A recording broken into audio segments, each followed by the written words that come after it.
بہت پرانے تعلقات افغانستان سے ہیں، صرف پڑھنے پڑھانے کے نہیں، وہاں کے سینکڑوں لوگ ایسے ہیں کہ جو یہاں آئے ہیں، بلکہ ہزاروں، اور پڑھ کر کے یہاں سے گئے ہیں۔ یہ ہماری زندگی کا ایک پہلو ہے۔ دوسرا پہلو یہ ہے کہ ہمارے اکابر نے جو آزادی ہندوستان کے لیے قربانی دی ہے، جو مالٹا کی جیل کے اندر رہے ہیں، انہوں نے مالٹا جانے سے پہلے سن 14 میں یہاں سے بھیج کر مولانا عبید اللہ سندھی کو افغانستان کی سرزمین کو چنا تھا، وہاں جلا وطن حکومت انڈیا کی بنانے کے لیے۔ چنانچہ وہ گئے اور انہوں نے سن 1915 کے اندر وہاں حکومت بنائی۔ امیر حبیب اللہ اور اس کے بعد امیر نصر اللہ وہاں بیٹھے، اور ان لوگوں نے ان کی پوری مدد کی، جس کے اندر راجہ مہندر پرتاپ کو انہوں نے صدر بنایا، مولانا برکت اللہ کو وزیر اعظم بنایا، اور مولانا عبید اللہ سندھی کو وزیر خارجہ بنایا۔ یہ ہندوستان کی ایسی تاریخ ہے کہ سوائے ہمارے اکابر کے کسی کے اندر یہ دمخم نہیں تھا کہ وہ دنیا کے اندر آزادی وطن کے لیے جلا وطن حکومت بنا سکتا۔ میں نے ان سے یہ بات کہی ہے کہ اس جلا وطن حکومت اور ملک کے اندر کوششوں کے نتیجے کے اندر ہندوستان آزاد ہوا ہے۔ ایک ایسی گورنمنٹ کو نکالا ہے جو یہ کہتی تھی کہ ہماری حکومت کے اندر سورج غروب نہیں ہوتا، وہ اس وقت سب سے طاقتور گورنمنٹ تھی۔ آپ لوگوں نے انہی سے لیا ہے افغانستان کے اندر، لے کر آپ نے انہی کی طرح دنیا کی بڑی طاقتوں کا مقابلہ کیا اور سب کو دھول چٹوائی اور نکال دیا۔ میں یہ سمجھتا ہوں کہ آپ کو یہ سبق ہمارے اکابر سے ملا ہے۔ انہوں نے اس کا انکار نہیں کیا، انہوں نے میری اس بات کو قبول کیا۔ میں یہ سمجھتا ہوں کہ ان کا ہندوستان میں آنا اور دارالعلوم دیوبند میں خاص طریقے پر آنا، اپنی مرضی کے اوپر آنا، یہ اس چیز کی دلیل ہے کہ وہ ہماری اس تاریخ کو سمجھتے اور جانتے ہیں، اور یہ سمجھتے ہیں کہ ہم نے جو کچھ کیا ہے اس کا ثمرہ، اس کا پھل ہمیں دارالعلوم دیوبند ہی سے ملا ہے، اور اسی کے لیے ہم کوشش کر رہے ہیں۔ آج وہ آئے ہیں، ہم خوشی کے ساتھ ان کو قبول کرتے ہیں۔ ہم نے ان کو اہلاً و سہلاً کہا، اور ہم نے یہ کہا کہ ہماری محبت کا یہ پیغام آپ امیر المومنین کو جا کر دیں۔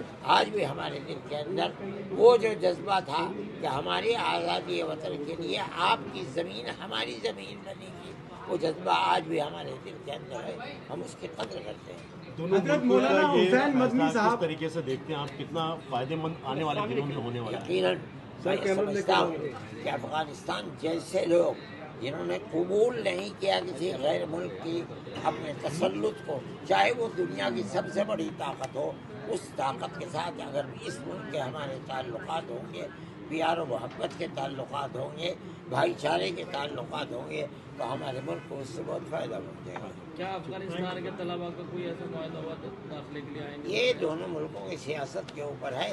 اگر ہندوستان سے ان کو ویزا ملنے لگے گا، انہوں نے کہا ہے کہ ہم سے وزیر خارجہ نے وعدہ کیا ہے، ملے گا، بہت خوشی کی بات ہے۔ ہندوستان میں آئیں گے، پڑھیں گے۔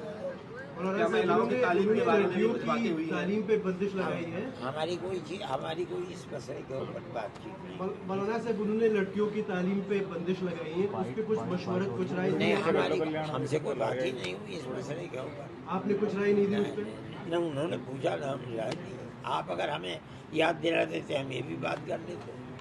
اور مولانا صاحب دیوبند جو ہندوستان کا ہے، وہ پاکستان کے دیوبند میں کچھ فرق ہے کیا؟ کوئی فرق نہیں، دیوبند میں نہیں۔